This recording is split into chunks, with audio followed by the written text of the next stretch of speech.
자, 이렇게 31년 전 폭행 사건으로 논란에 휩싸인 정원호 후보. 정 후보 측에서도 또 가만히 있지 않습니다. 오세훈 후보의 시정 능력을 문제 삼으면서 공격에 나섰습니다.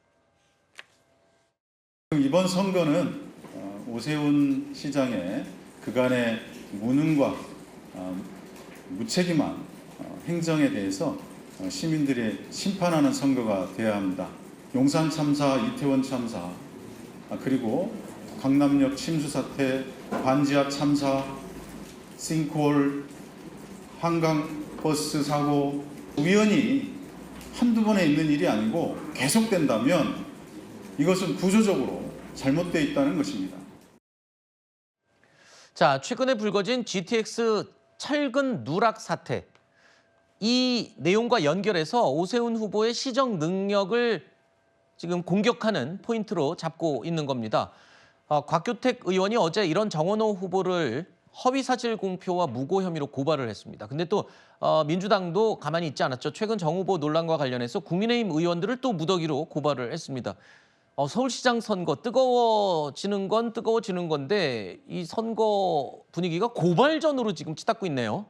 정원호 후보가 도덕성 문제로 수세에 몰리다 보니까 이슈를 좀 전환하기 위해서 이 GTX 문제를 들고 나온 것으로 좀 보여집니다. 그런데 회심의 일격이 아니라 좀 자충수가 되고 있어요. 이 문제에 관련해서는 이미 서울시가 3차례나 국토부 산하기관이죠. 국가철도공단에 관련 내용을 보고서를 3차례 보냈다는 것도 국가철도공단 자체도 이 문제에 대해서는 부인하지 않고 있습니다. 뿐만 아니라 현대건설이 시공 과정에서 문제가 있다는 걸 먼저 알렸고 그 이후에 20차례나 현장 실사도 하고 전문가 간담회도 열어서 보강 대책을 마련을 한 겁니다. 네. 그 과정에서 오히려 기존보다 더 튼튼하게 보강 설계를 추가를 한 겁니다. 이런 문제들이 있기 때문에 오히려 오세훈 서울시장에서 시스템적으로 문제들을 잘 관리하고 있었고 사후 대책도 잘 마련했다. 이것을 알리는 계기가 되고 있기 때문에 저는 정원호 후보가 번지수를 좀 잘못 짚었다. 이런 말씀을 드리고 싶습니다. 네, 일단 고발이라는 거는 접수가 되면 일단 조사를 진행을 해야 되잖아요, 수사를. 이건 뭐 선거 끝나도 계속 이어지는 거 아닌가요, 이렇게 되면? 근데 지금 제 기억으로는 정확하진 않지만 네. 국민의힘에서 처음으로 정원호 후보 고발한 것 같아요. 아, 그래요? 그러니까 이 사건이 얼마나 좀 아프게 느껴졌냐, 긁혔냐 이거를 조금 확인해 볼 수 있는 지점인 것 같은데요. 제가 10년 전에 저 지역의 강남구 의원이었습니다. 네. 그래서 저 영동대로 복합개발 사업에 관련해서 정말 잘 알고 있는데요. 네. 저기는 단순하게 그냥 GTX 철도 공사 구간이 아니라 네. 그 영동대로 밑에 아예 엄청나게 큰 지하 빌딩, 지하 공간을 짓는 것입니다. 네. 그러니까 지하 5층 구간에 기둥이 한 80개가 있는데 그 80개의 철근이 2,500개 그리고 178톤이 누락이 됐어요. 네. 그러니까 오세훈 시장이 당시에 이거를 바로 알았으면은 공사를 중단시켜야 되는데 공사를 중단하지 않아서 그 위로 계속 4층, 3층까지 공사가 계속 진행됐습니다. 네. 저는 이 사건을 보고 엄청나게 깜짝 놀라서 이거는 굉장히 중대한 사건인데 오세훈 후보가 당시에 어떻게 판단을 했는지 이거를 공사 중단을 시키지 않고 계속 공사가 이루어질 수 있게 만들었느냐. 저는 여기에 대해서 오세훈 후보의 이 안전 불감증이 굉장히 문제가 될 것이라 이렇게 생각을 합니다. 네. 어쨌든 저는요, 지금이라도 이 공사 당장 중단해서 현대건설이 이야기하는 안전하다고 이야기하는 거 말고 외부의 전문가들이 안전하다고 느낄 때까지 이거는 안전점검을 실시해서 바로 보강공사를 실시해야 된다 이렇게 생각을 합니다. 알겠습니다. 선거라는 게 말입니다. 유권자들이 이 후보는 앞으로 시장이 되면 우리를 위해서 이런 걸 하겠구나. 저 사람은 우리를 위해서 이런 걸 하겠구나. 이런 정책을 보고 좀 표를 찍는 게 가장 이상적일 텐데 요즘 선거가요.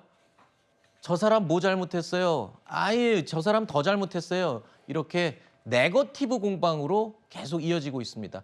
이렇게 서울시장 후보 간의 네거티브 공방 때문에 어제 행안위에서도 여야가 격돌했습니다.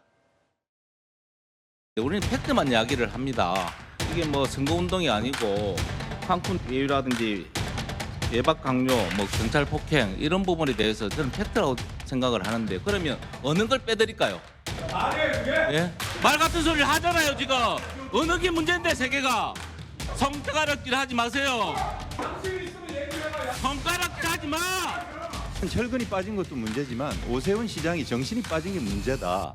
더 큰 문제다. 이렇게 생각합니다. 자, 이렇게 후보들뿐만 아니라 양 당에서조차 공방이 치열하게 벌어지는 이유 뭘까요? 바로 지지율 때문이 아닐까 싶은 생각이 듭니다. 왜냐하면 격차가 점점 좁혀지고 있어요. 그만큼 선거 막판에 승리를 위해서는 이대로 있을 수 없다, 이런 분위기 때문에 그런 걸까요?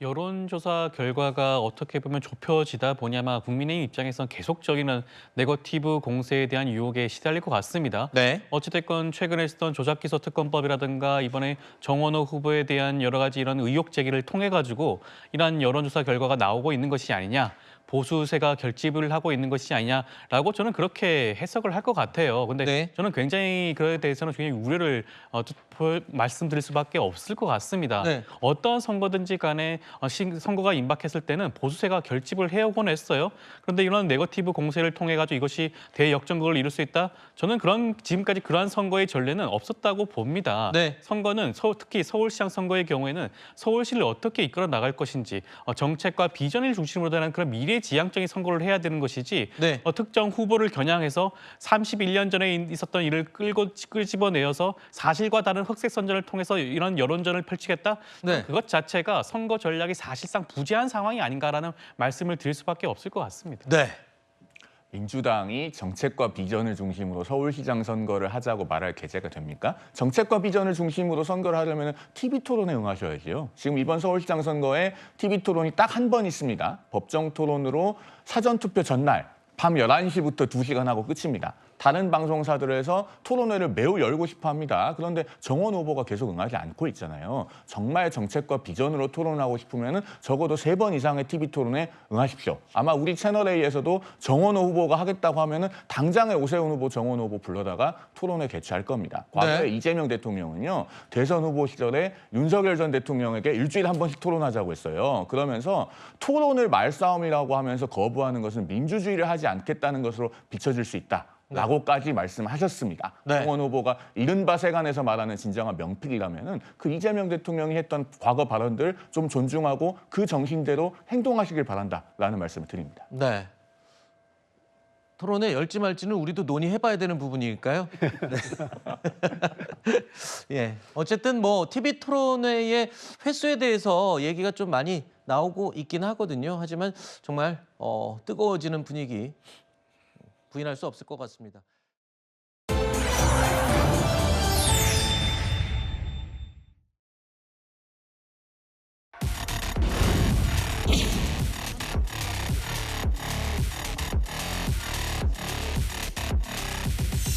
철근 괴담.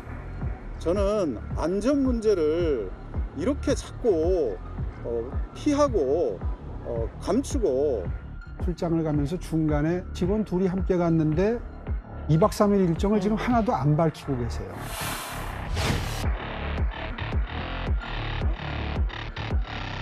박형준 후보님의 사모님이 운영하시는 파랑만 매출이 무려 4배가 뛰었습니다. 까르띠에 받았다 안 받았다 시민들에게 정직하게 답변을 하셔야 돼요. 전재수 후보의 보좌관이 기소가 됐습니다.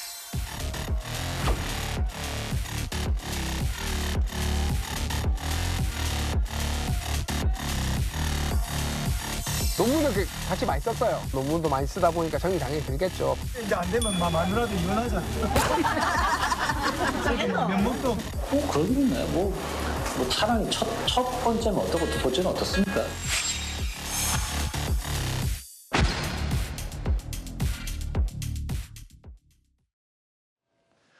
이제 죄송합니다.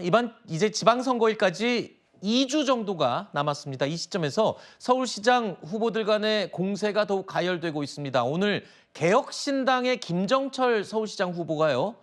정원호 후보의 과거 음주폭행 논란과 관련해서 새로운 주장을 또 내놨습니다.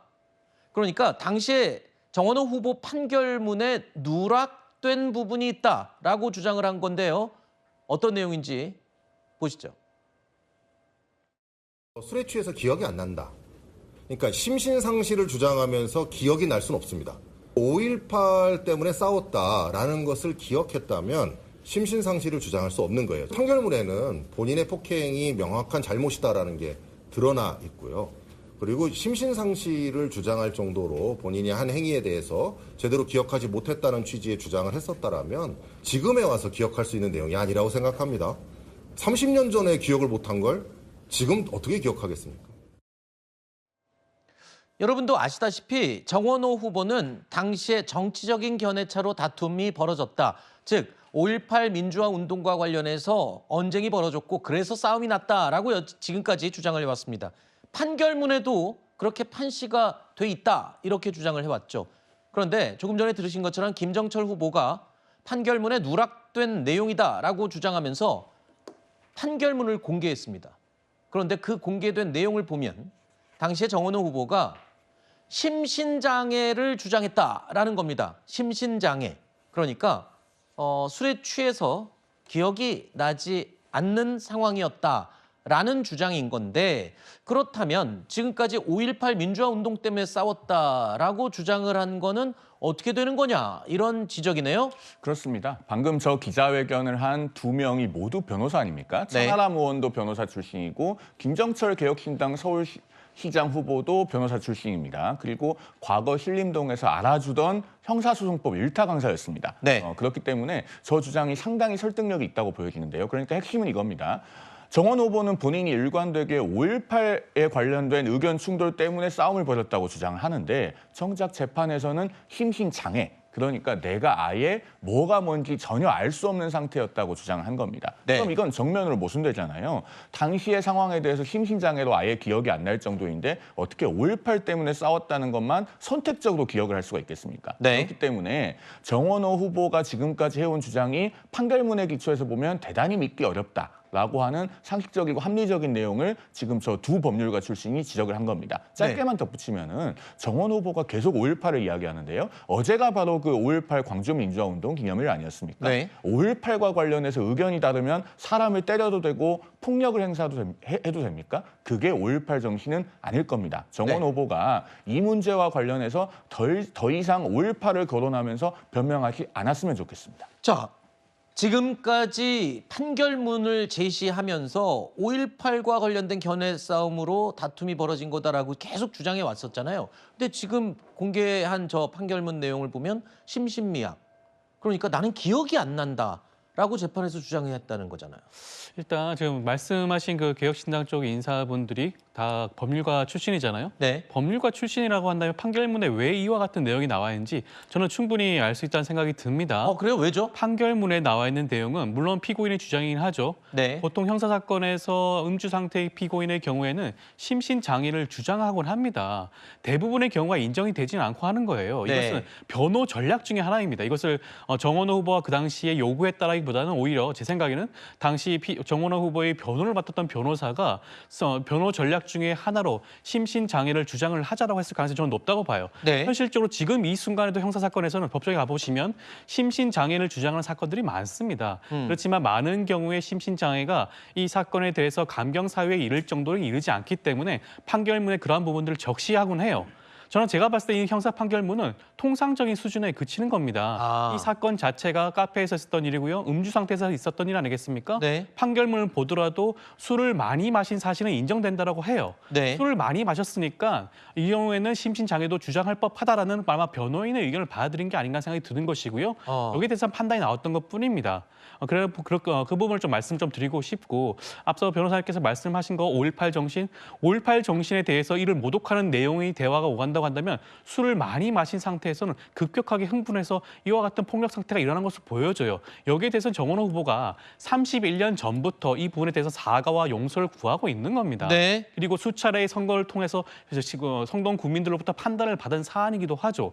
이제 와서 이 부분을 계속해서 반복적으로 주장하는 것은 흑색선전에 라고 말씀드릴 수밖에 없을 것 같습니다. 한 가지만 더 말씀드리면 저게 30년이 넘은 일 아닙니까? 1995년에 발생한 사건이고 판결은 1996년에 나왔는데 우리나라 법원이 이른바 주치감경, 그러니까 술을 많이 먹어서 심신미약 상태에 있었다고 하는 주장을 거의 받아들이지 않게 된 것은 한 10년 안쪽입니다.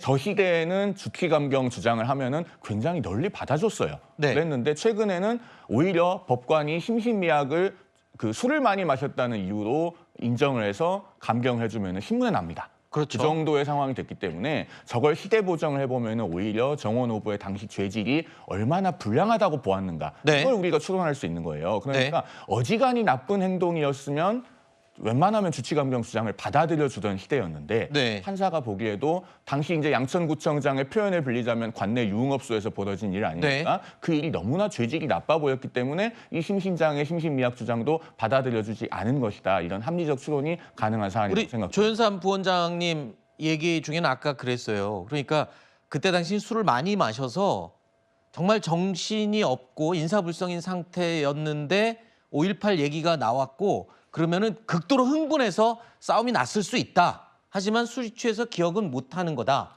이런 설명인 거죠. 아니요, 제가 다시 한번 말씀을 좀 드리면 그러한 주장을 했다는 겁니다. 그 당시 네. 변호인을 통해서 이런 심신장애를 주장을 했다고는 하지만 이것이 인정되지 않았다. 앞서 변호사님께서 말씀하신 것처럼 네. 인정되지 않았다는 것은 술을 많이 마셨다고 하더라도 그 당시의 모든 사정을 기억을 할 수 있는 정도였다. 본인의 행위에 대해서 책임을 질 수 있는 사정이었다고 법원이 판단을 한 것이거든요. 네. 그렇다고 한다면 지금 주장하는 것처럼 정원 후보가 그 당시에 그런 5.18 관련된 그런 언쟁을 통해서 폭력이 발생했다는 부분에 대해서 기억을 하지 못한다는 주장 자체가 성립이 되지 않는 겁니다. 판결문 자체에서도 그런 심신장애 주장이 인정되지 않았다는 것은 네. 그 당시 상황을 정원 후보가 어찌됐건 법적인 판단과 책임을 질 정도는 기억을 하고 있다라고 판단한 것이니까 어떻게 네. 보면 앞뒤 말이 다르지 않다라는 말씀을 드리는 겁니다. 알겠습니다. 그럼 하나 더. 김정철 후보 주장 중에 이게 있습니다. 정원호 후보는 지금까지 그 피해 당사자에게 사과를 했고 양해를 구했다라고 이야기를 해왔는데 판결문에 보면 장량 감경이 없는 걸로 봐서 반성이나 피해자와의 합의가 없던 걸로 보인다라고 또 김정철 후보가 주장하고 있어요. 장량 감경이 뭐예요? 쉽게 말하면 정상 참작을 해서 판사가 법정형에 비해서 더 많이 형을 깎아주는 걸 이야기합니다. 네. 그런데 그 양형을 어떻게 정했는지에 관해서 그 장량 감경에 관한 언급이 전혀 없다는 것이 지금 김정철 후보의 지적이지요. 네. 그리고 판결문을 끝까지 확인했을 것이기 때문에 피해자와 합의해서 용서받았다는 내용이 없다는 것도 확인했을 겁니다. 그러면은 최근에 저 사건의 피해자가 물론 음성이 변조되긴 했지만 녹취록이 등장한 것도 이해가 되죠. 그 국민의힘에서 공개한 당시 피해자의 녹취록을 보면은 뭐 5.18 그런 얘기 전혀 없었다 이렇게 주장도 하고 있지 않습니까? 네. 그러니까 그때도 피해자와의 합의 그리고 피해자로부터 용서 이런 것은 없었던 것으로 보여집니다. 있었다면은 네. 판결문의 중요한 양형 사유로 기재하지 않을 이유는 없어 보이죠. 그렇죠. 저희도 녹취 주진우 의원 측에서 공개했을 때 저도 기억이 납니다만 사과나 반성 없었다라고 피해자 측에서 얘기를 했고 지금 이 장량 감경이 없는 걸로 봐서 사과나 반성이 없었다라고는 주장 두 번째 나왔거든요. 근데 정원호 후보는 지금까지 사과도 했고 반성도 한다고 얘기를 하고 있습니다. 그럼 뭐가 앞뒤가 안 맞는 부분이 있지 않나요?